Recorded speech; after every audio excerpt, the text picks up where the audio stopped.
Direito Esporte Clube, que prazer ter você aqui. A gente tem aí, na sociedade brasileira, as pessoas procurando cada qual o seu espaço. E a visão ocidental é que a gente eduque uma criança e que essa criança seja um profissional. Antigamente nós tínhamos, né, profissões para os formados, o direito, a advocacia, a carreira na magistratura, os engenheiros, os médicos. E também as profissões técnicas, quando o setor automotivo conseguiu instalar na nossa região riquíssima de São Caetano, São Bernardo, ser um operário de uma planta automobilística, isso era muito bacana. Começou os cursos do SESI, do SENAC, do SENAI, mas a gente está falando daquilo que a gente que importa, que é o futebol. Esse sonho dessa criançada, essa questão da mobilidade social, né, Martorelli, de sair da humildade e você ser um ídolo, quantas mães, quantos pais, quantas famílias só com uma mãe, às vezes, que leva essas crianças, como teve grandes craques brasileiros. Será que a gente tem uma receita? O presidente do Sindicato de Atletas do Estado de São Paulo, Reinaldo Zé Martorelli, que é uma superação, ex-atleta, doutor em Direito, advogado dos mais festejados, o maior sindicalista do futebol brasileiro, tranquilamente, eu estou dando crédito, nesses meus 40 anos de advocacia. Devendo um sanduba de mortadela. Então, o maior sindicalista, um dos maiores do mundo, foi da FIFPRO, foi aí de vários... Será que a gente tem uma receita para essa criança? Se as crianças sentassem aqui na sua frente, Martorelli, várias crianças, e falassem, doutor Reinaldo Martorelli, como é que eu posso ser um bom atleta? Como é que eu posso, efetivamente, começar essa carreira da maior atividade brasileira desportiva, com todo o respeito ao basquete, à natação e tal, e do mundo, que é o futebol. Sim. Que dica você daria para essas crianças que estão sentadas todas atrás da câmera? O Cris, o Santorinho e o Beira, as nossas crianças aqui, ouvindo o professor, como você fazia lá em São Caetano quando você dava suas aulas para as crianças. Pois é, você de fato me remete a um tempo, e é uma preocupação que a gente tem também, que é de levar para esses meninos um pouco da nossa experiência e um pouco, não só para os meninos, né, porque me preocupava muito, e sempre que possível no sindicato, embora não seja uma relação direta e profissional, mas sempre que possível no sindicato a gente também faz uma relação com os pais, para entender, para passar um pouquinho dessa experiência que a gente viveu e o que a gente imagina. Então, a gente começa sempre mostrando para ele que ele vai ter que renunciar a muita coisa, né? Um atleta de ponta tem que renunciar a muita coisa. No outro programa, nós tratamos e retratamos o caso do Bruno Henrique, né? Que depois de uma derrota do Palmeiras, saindo de casa para levar os cachorros passear, foi abordado de uma forma horrorosa. Ofensiva. Então você tem que, depende da situação, você tem que renunciar até a tua saída de casa. Impressionante. Né? Você tem que renunciar à sua adolescência, você tem que renunciar à vida social, você tem que renunciar, muitas vezes, como eu fiz, às festas, os aniversários dos filhos, ou você tem que marcar um dia na semana que você não tem jogo, não tem concentração, e nem todos os parentes podem chegar. Então você tem que renunciar a uma vida social plena, você tem que saber lidar com a questão da concorrência. Mas que concorrência, Martorelli? Primeiro a concorrência dentro do próprio time, da própria equipe, né? Porque tem sempre 2 ou 3 brigando pelo mesmo lugar. E depois a concorrência da superação do outro companheiro de trabalho, mas que está no time adversário. Porque ali é uma concorrência pela subsistência. E no próprio time. Não, no próprio time e depois outro time. Depois outro time, é aquela coisa, né? Poucas as profissões que a gente tem um antagonista, né?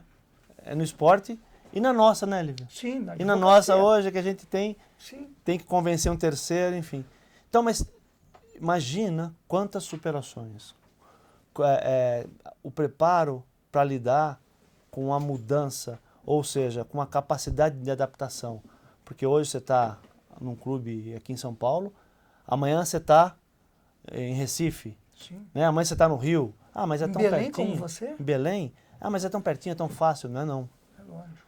Se você não tiver capacidade de adaptação, se você não tiver uma formação emocional, mental, um preparo mental para superar isso, você rompe contrato, você tem problemas, né? Uma capacidade de aproveitamento de tempo, porque enquanto você atua no esporte, você também tem que, em paralelo, preparar sua cabeça para o pós-esporte. Porque olha quanta coisa. E a pressão familiar, porque se você vier das classes menos favorecidas, você pode virar um arrimo de família. Total. E você é a esperança da família. Como diziam antigamente, eu tenho 10 filhos para me ajudarem na economia e na agricultura de subsistência, no plantio e na colheita. Sim. Agora é no futebol. Agora as coisas mudaram. E você percebe, Rinaldo Matorelli, você que foi federado, que foi de uma ADC, uma diferença entre o que era as ADCs, os que eram os clubes e o que hoje são as escolinhas de futebol. As franquias de escolinha. Mudou muito. Eu, por exemplo, tenho origem num clube amador em São Caetano, 7 de setembro. Sim. E dali, rapidamente, para a General Motors. Que tinha um baita time de futebol de salão, né? A General Motors, que era um clube também, Sim. mas era um clube que hoje a gente pode comparar a uma escolinha, que tinha várias categorias, inclusive mais de gente. Eu era infantil, dente de leite na época, tinha gente pessoal mais novo que eu. E aí fazia a escola, fazia, né, a gradação. E hoje, exatamente, tem todo um contexto social de mudança de espaço, principalmente, né? E aí, se não tiver as escolinhas, a molecada não tem como se desenvolver, né? É que quando nós estávamos começando, e depois vim para o Palmeiras muito cedo também no infantil, devo toda a minha formação intelectual, minha formação pessoal, aos mestres que eu tive no Palmeiras, né? O meu abraço ao Boca, ao seu Roberto Lazzaretti, falecido recentemente, o seu Vicente Arenari, Dudu, o Fedato. Tive a sorte de ter um diretor, o seu Aldo de Mauro, que foi um pai para mim também, enfim, que cuidava muito de mim. E você veio na escola de goleiros do Palmeiras. Também. Valdir, Leão, Raul Marcel, Bernardinho, Oberdan Catani lá atrás. O paraguaio, como é que é o nome do paraguaio? Eu encontrei com ele recentemente. O Benítez. Benítez. Eu era do Internacional de Porto Alegre. Mas ele esteve com a gente, eu era infantil, a gente disputava quem pulava mais corda. A posição do Palmeiras das mais festejadas. Então, toda essa formação eram pessoas que tinham outros interesses. O mundo mudou de interesse, né? A gente pode dizer assim. Porque no interesse lá era formar o cidadão, era fazer com que ele se fortalecesse para um futebol, para um esporte, para trazer o melhor resultado para ele. Não era assim, eu tenho interesse em te formar porque eu quero te negociar. Tem paixão naquilo. Eu quero te negociar. Era uma coisa amadora na versão da palavra amor. O mundo mudou muito, né? Mudou. O mundo mudou muito e a gente alerta os meninos e alerta as famílias para que se atentem a essas mudanças. Perfeito. Né? Porque se preocupem com as falsas promessas. O sindicato está aqui para recebê-los. Que fique atento. E vamos lá, me dá uma dica agora. Foi feita a peneira.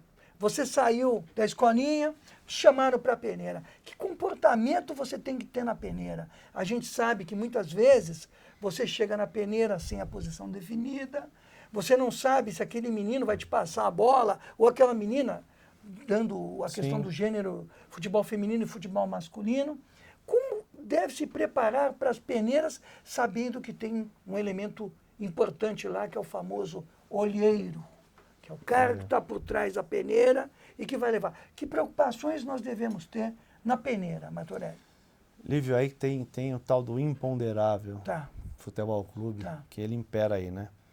Porque nem sempre o menino de qualidade que vai para uma peneira, que vai para um teste, ele tem condição de que naquele dia ele é acionado com suficiência para poder mostrar a sua qualidade.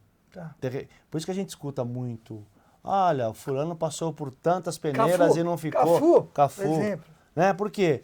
Porque talvez, evidente que eu não tenha acompanhado, mas talvez nessas outras que ele não foi acionado. Lógico. E aí não mostrou nada. Aí, como tem muitos, ele não fica. Mas uma questão é importante, que é, já desde cedo, ter uma formação emocional, Tá, porque na hora, de repente, uma bola só na peneira. tá. É uma oportunidade só. Então, se você não estiver preparado para aquela vez, você pode não ficar. Então, assim, e o emocional mexe muito com isso. Sim. Né? A responsabilização precoce.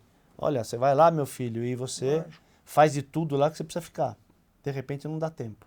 Não dá tempo porque você está ansioso, está querendo fazer tudo na mesma hora, e a gente sabe que quando a gente está ansioso, o nosso rendimento não é o melhor. Enfim, eu acho que se tivesse que dar um conselho para alguém que vai para a peneira, para o pai ou para o menino, se prepare emocionalmente, porque na hora que chegar a bola, você vai ter que saber o que fazer com ela. E para o pai? Para o pai e para a mãe, aquele gritão que vai ver os jogos, aquele gritão que já está sentindo que vai ficar milionário, que já está falando no bairro de que o filho dele vai virar. Como é que você prepara o pai para a peneira? Fique em casa, pai. Fica em casa. Fique em casa. Você sugere Não vai que ele vá com a atrapalhar. irmã Não, e a mãe também, vai, porque hoje deixa é o mãe, menino. né? Vai lá, deixa o menino, se tiver que ser for o caso, deixa o menino e deixa ele lá. Ele, assim, ele tem que criar músculo desde cedo, né? É. Porque nós tratamos no outro programa aqui, é a mesma coisa dos clubes, que quanto mais você tenta proteger, pior é o resultado, Tá. né? Então, deixa o menino ganhar músculo, deixa literalmente músculos físicos e músculos mentais para poder superar as adversidades. Não, porque muitas vezes o menino, e eu lidei com isso, Como a professor? criança querendo agradar os pais, ele não consegue satisfazer os pais e não consegue se satisfazer. Como é que uma frustração. Exatamente, perde o foco, perde a atenção, porque quer agradar os pais que Lógico, estão na arquibancada. lógico.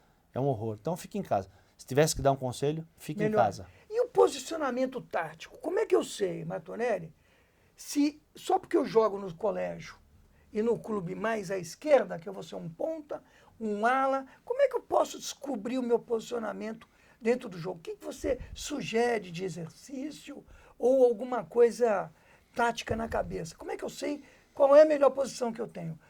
Sou canhoto, jogo mais para a esquerda, sou destro, mais para a direita. O que você sugere?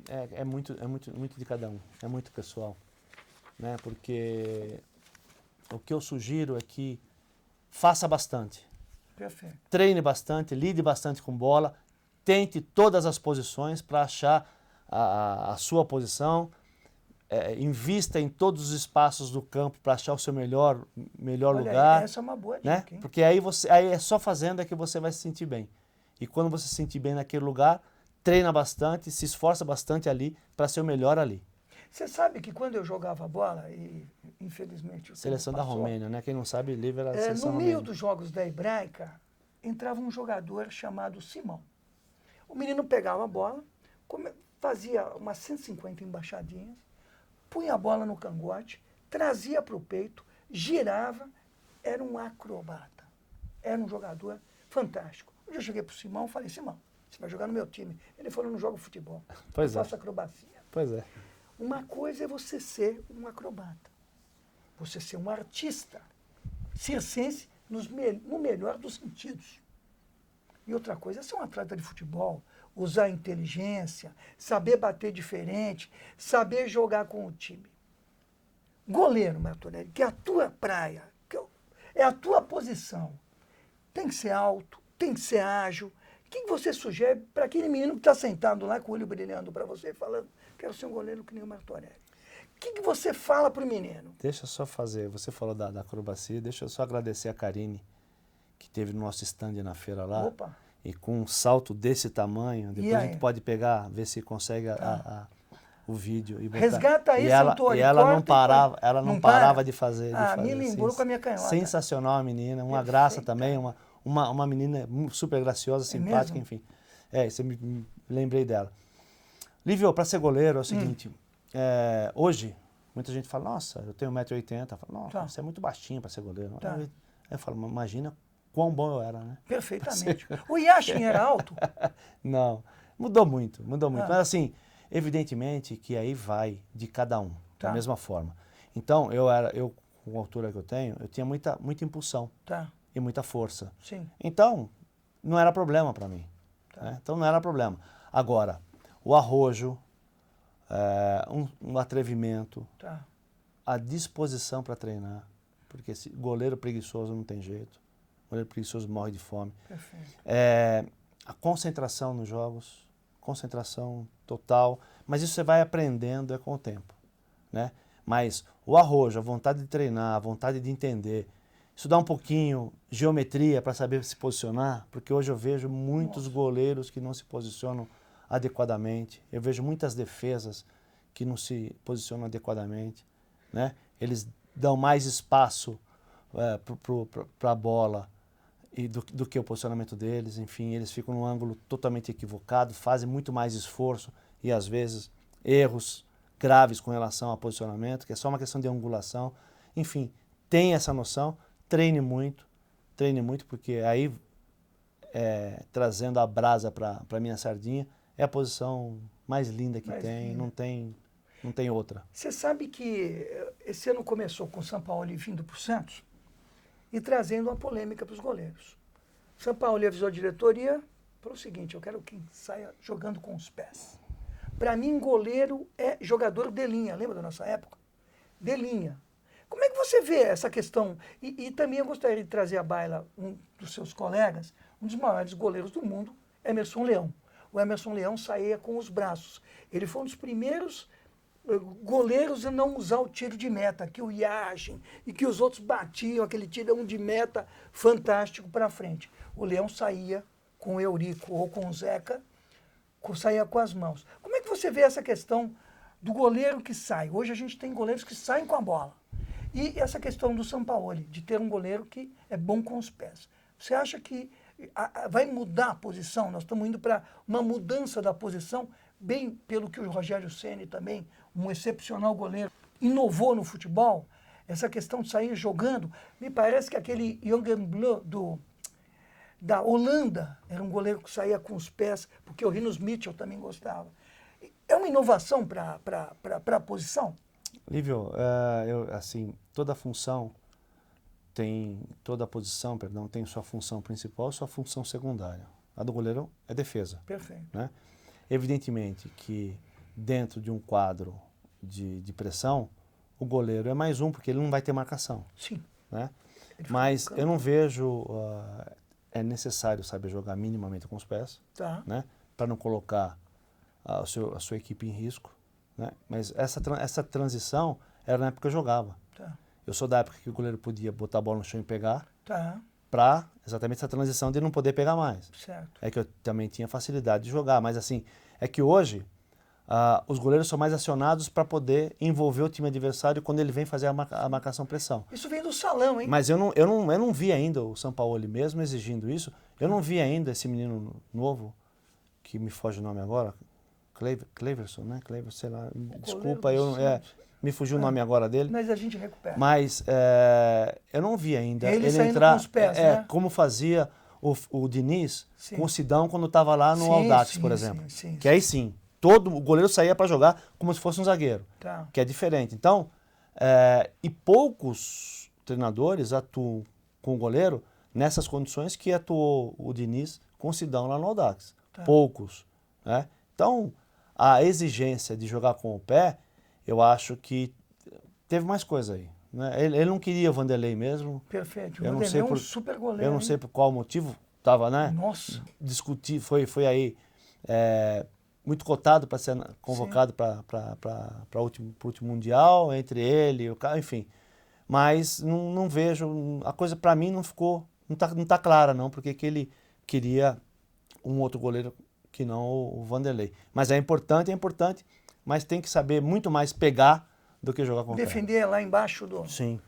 E me diz uma coisa, agora evoluindo para outras posições, você acha que efetivamente os laterais, a gente está tendo alguma transformação a partir do Guardiola, dos outros técnicos e da gente, dessa questão da posição do meio-campo, dos meias, do centroavante? Como é que você está vendo o futebol, tanto lá fora como aqui, na questão da adaptação, olhando para essas crianças que estão nos assistindo junto com os seus pais? Você vê alguma evolução? Por exemplo, Coutinho trouxe os alas.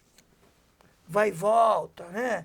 Que ia e voltava, ele chamava de Overlap. overlapping, uma coisa bem bacana do grande capitão Ponto Coutinho, futuro. ponto futuro, aquela coisa, o time da Holanda com Neskens e Cruyff e Rep trouxe o time que girava bem o carrossel, que depois o Barça acabou com o Guardiola criando o tic-tac, tic-tic, e o que foi feito. Você está vendo uma evolução no futebol brasileiro? Você percebe as funções serem um pouco diferentes nessa questão para as crianças? Ou seja, eu estou ouvindo lá o presidente do sindicato, ele está falando que o lateral tem que ficar mais assim. Que dica você dá do jogo? Pode ser opinião pessoal, ninguém aqui tem compromisso. Sim, Cada um sim, vê o sim, futebol de um sim, jeito, claro. isso que é maravilhoso. Se eu fosse treinador, Não, né? se você fosse treinador, falasse para a treinador. molecada, você...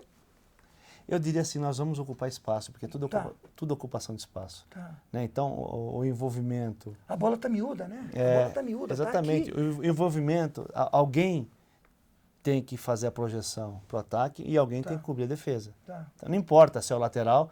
Se o lateral vai fazer a projeção, alguém tem que ficar no espaço Sim. para defender. Sim. Então, a gente no futebol, a gente ataca e defende. Sim. É ocupação de espaço. E qual a melhor forma de levar a bola para o gol adversário, que é o nosso objetivo. Não tem, eu acho que tudo o resto é conversa fiada. Aí vem o Guardiola e começa a fazer essa ocupação de espaço, levando a bola, o passe mais curto, que é mais difícil de errar. O passe longo tem mais facilidade para errar. Então, sem curto espaço, todo mundo junta e começa a fazer esse passe e começa a envolver o adversário, porque o adversário também não tá preparado, porque sempre falta um para marcar. Tem sempre um na sobra lá atrás, sempre está faltando um aqui. Então, se você consegue levar essa bola em projeção no espaço curto, é mais fácil de chegar lá na frente. Você vai eliminando os adversários. É ocupação de espaço, é repetição, é trabalho. É se conhecer, é saber que se eu pegar a bola aqui, você de fato vai estar ali. O Santoro vai estar aqui. Então a gente joga e você sabe que eu vou jogar para você e eu vou estar na frente. Enfim, é tudo o que a gente combina, é que nem sinal de truco. E como é que o clube que está pegando essa matéria-prima, esse jovem na tenra idade, como é que ele pode escolher o primeiro professor dele, Martorelli, e que isso pode impactar efetivamente no fundo, né? A gente tem histórias de que o Tele ensinou o Cafu a cruzar, Sim, de sim, que tem sim, técnicos que ensinam o jogador a jogar. Ou seja, como é que fica a responsabilidade, você que é professor, já foi professor de escola em São Caetano, fica na responsabilidade. O clube conversa com o primeiro treinador, não vai me trazer vícios, deixa o menino para mim, vamos esperando ele amadurecer. Tem essa responsabilidade, Martorelli? Então, eu não sei como é que está hoje, mas assim... No Palmeiras, os teus treinadores. Não, assim, era muito do conhecimento e da experiência de cada treinador. Eu, felizmente, só peguei gente boa. Tá. Com raríssimas exceções, eu só peguei gente boa. Tá. Mas não há... Hoje tem que ter esse compromisso. Tá. Né? Hoje, na Europa, é aquela coisa, o menino chega no infantil, ele vai ter que se encaixar da mesma forma de jogar do que o profissional. Ele vai passar por todas as etapas, ele vai se encaixar, porque quando ele estiver pronto, ele sabe que ele vai jogar daquela forma, que eu também acho um erro. Tá? Porque se não tem uma fórmula pronta, né? Tem uma fórmula pronta mesmo porque você vira e mexe, você troca as peças e nem sempre aquilo que eu faço com facilidade você vai fazer, e vice-versa, né? E aí você tem uma característica que para a mesma função me interessa, que é uma característica diferente da minha. O modelo tem que ser flexível. Exatamente. Então, adaptável, né? Então, assim, por que o Barcelona ficou tanto tempo, né, na crista da onda com o Guardiola? Por isso. Porque tinha as pessoas, os jogadores certos, Desde os 13 do anos jeito de idade, certo, Piquet, do jeito Xavi, certo, exatamente. juntos. E eles assim tinham uma questão importante nisso, que era o respeito à formação que se foi configurada ali, né? Então é essa formação, vamos respeitar, vamos fazer, e vou fazer tudo por ela. Então acho que esse é um elemento importante no sucesso também. E que dica você daria para a criança, para essa molecada que está sentada, com o professor Martorelli, para a gente se encerrar esse programa sobre dicas, principalmente no aspecto emocional, que é uma coisa que você subjetiva, em função das suas formações. Que dica você dá para essa pessoa não se mitigar, não se frustrar, não se arrepender, e como lidar nesse processo que é a carreira de atleta, que é uma carreira das mais difíceis, porque todo mundo pensa que você se diverte e ganha dinheiro, mas não é isso. É exatamente o contrário no atleta de alta performance. Que dica você dá nessa questão mais subjetiva? O jogador do profissional não joga, trabalha. Trabalha. Já dizia Alonso Leia. Perfeito. Não joga, trabalha. Trabalha. Eu acho que uma questão emocional importante aí é você saber que o fracasso é só quando você desiste. Perfeito. Então, assim, os tropeços acontecem, levante, esteja sempre pronto para levantar, esteja sempre pronto para levantar, seguir em frente e fazer daquela queda uma lição, uma experiência que você não vá cometer novamente. Siga sempre em frente e é isso. Trabalhe, se preocupe e vamos embora. Quanto mais você trabalha, mais sorte você Mais tem, né, sorte você Martorelli? Bob Marley dizia, don't give up. Não desista e siga em frente. É isso aí. Como o rei já, nosso grande Bob Marley. Estamos encerrando mais um Direito Esporte Clube, avisando as crianças aqui que teremos hot dog, balas, tal, mas Pirulito. que é só hoje, porque depois todo mundo tem que ter uma boa nutrição, porque atleta come boa nutrição para ter bom desenvolvimento nesse esporte fantástico que é o futebol, como todos os esportes também, Sim, abarcados pelo Sindicato de Atletas do Estado de São Paulo, com o presidente Reinaldo Martorelli. Até semana que vem, todo mundo junto. Parabéns, molecada, muito obrigado pela presença.